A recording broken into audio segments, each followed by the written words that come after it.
Hey guys, in this video we are going to show you some of the NVMe backplane options for the Precision 5860 Tower workstation. We're also going to show you where the NVMe M.2 onboard slots are, as well as how to remove and install one of the NVMe backplanes.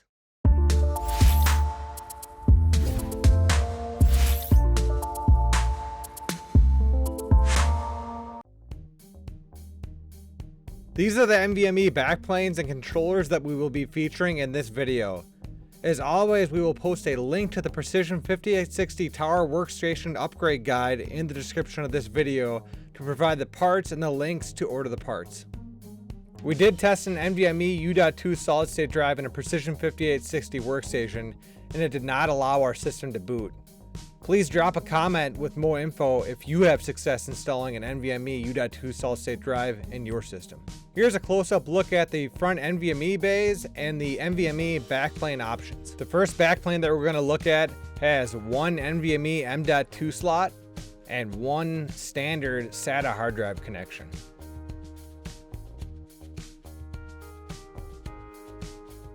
The second backplane has one NVMe M.2 solid state drive connection.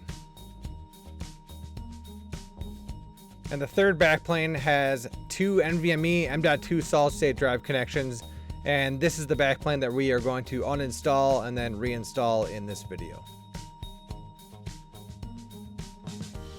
Here's a close-up look at the NVMe M.2 drive carriers. The trays are spring-loaded and can easily be removed by simply pressing on them as shown. We will show you how to install the solid-state drives later in the video. Keep in mind that there are two NVMe M.2 slots located on the Precision 5860 system board. You should start with populating those slots before investing in the upgrade backplanes or cards.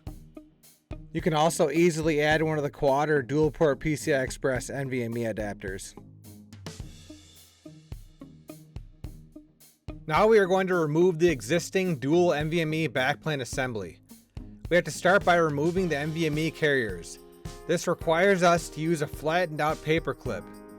You have to push the paper clip in the hole while at the same time pulling out on the carrier to remove it.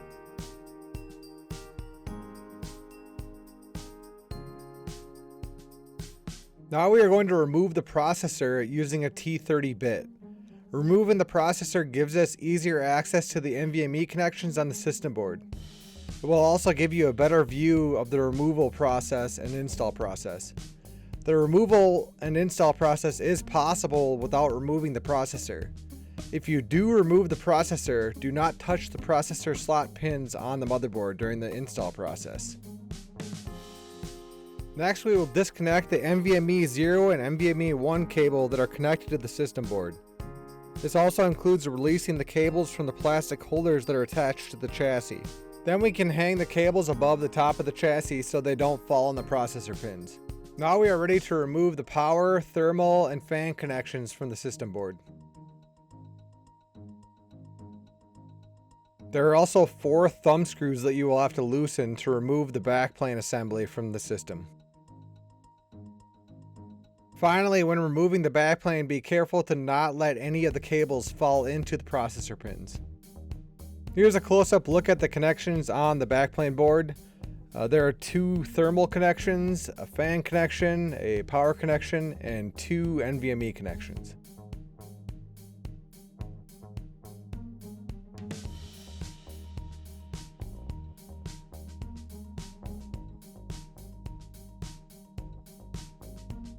Now we are going to simply reinstall the NVMe backplane back into the chassis.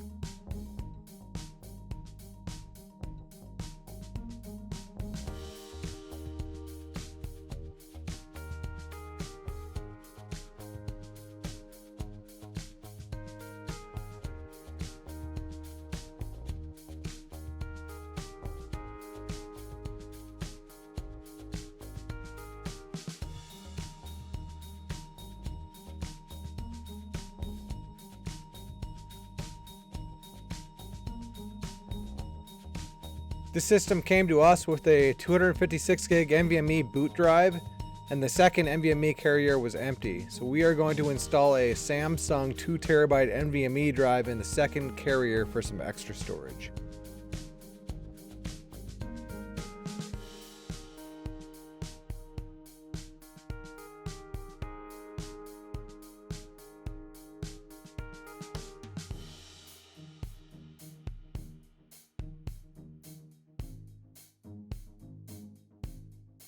Now we are ready to install our NVMe carriers back into the workstation, and that way we can go into the F2 setup to see if the new solid state drive is recognized.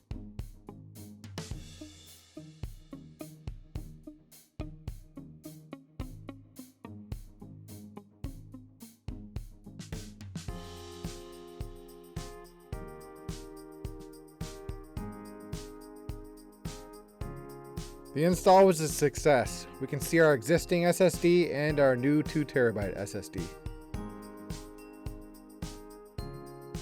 If this video was helpful to you, please consider subscribing to the channel, and thank you so much for watching.